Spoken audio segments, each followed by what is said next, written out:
Hello everyone. তো আজকে আমি একটা রেসিপি দেখাবো।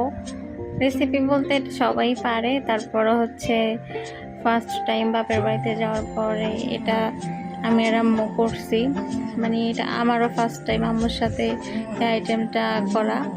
তো এটা ছিল রোজার সময়ে। তো আমাকে বললাম যে মা আসো একদিন ফ্রাইড রাইস করি আর চিকেন ফ্রাইটা, মানে চিকেন আইটেমটা অনেকবার বানানো হয়েছে কিন্তু ফ্রাইড রাইসটা করা হয়নি। তো বলা মাত্রই আম্মু পরের দিনই এই চিকেন নিয়ে আসলো। তারপরে চিকেনটা ম্যারিনেট করে রাখলো অনেকক্ষণ। আর এর সাইডে চিকেনটা কুচি কুচি করে নিল, আর কিছু চিংড়ি মাছ নিল। তারপরে এই যে দেখতে পাচ্ছেন এখানে কাঁচামরিচ, আলু, তারপর কিছু বরবটি, ক্যাপসিকাম, এই সব ধরনের জিনিস নিল ফ্রাইড রাইস বানানোর জন্য। আমার মা সব দিবে, চিংড়ি মাছও দিবে, মুরগিও দিবে, তারপর ডিমও দিবে, সব কিছু একসাথে দিবে ফ্রাইড রাইসে।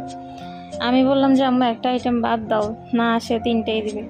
যাই হোক, তারপরে আর সে সবগুলোকে বাটারে সে ভাজলো। এই যে দেখতে পাচ্ছেন, এই যে এটা তেলের বদলে বাটারে দিছিল চিকেনগুলোরে।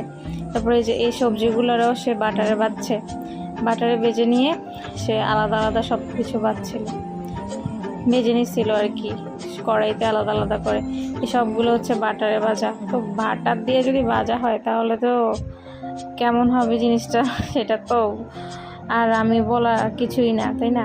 তারপরে যে দেখেন চিকেনগুলো আস্তে আস্তে লাল হয়ে যাইতেছে, আর এত সুন্দর গ্রান আসতেছিল, মানে সে অনেক সুন্দর স্মেল ছিল। মানে তখনই আমার ক্ষুধা পাচ্ছিল যে এখনই খাইতে ইচ্ছা করতেছে।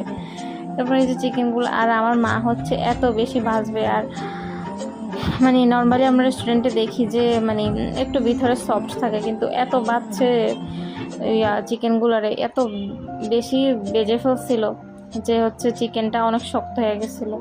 তোটা ভালো লাগে না, এই জন্য মানে বেশি করে ফেলছে উনি, যে না তাহলে তোর আব্বু খাবে না, এটা ওটা। যাই হোক, তারপর এই যে তারপর চিকেন ম্যারিনেট করার পর যে মশলাগুলো ছিল ওগুলোরে কড়াইতে দিয়ে নিছিল।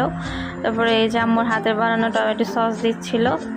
তারপর এগুলো দিয়ে একটা গ্রেভি বানাবে চিকেনগুলোর সাথে। গ্রেভিটা ভালো লাগে।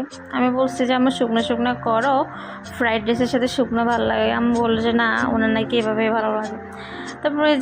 তারপরে যে দেখেন আমাদের ফ্রাইড রাইস আর চিকেন ফ্রাই দুইটাই তৈরি।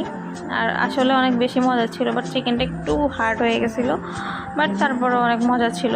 তারপরে আমি একটু ডেকোরেশন করে যেটুক পারছি, যা পাইছি সামনে তা দিয়ে ডেকোরেট করে ভিডিও করতেছিলাম। আর এদিক দিয়ে দেখেন ফ্রাইড রাইস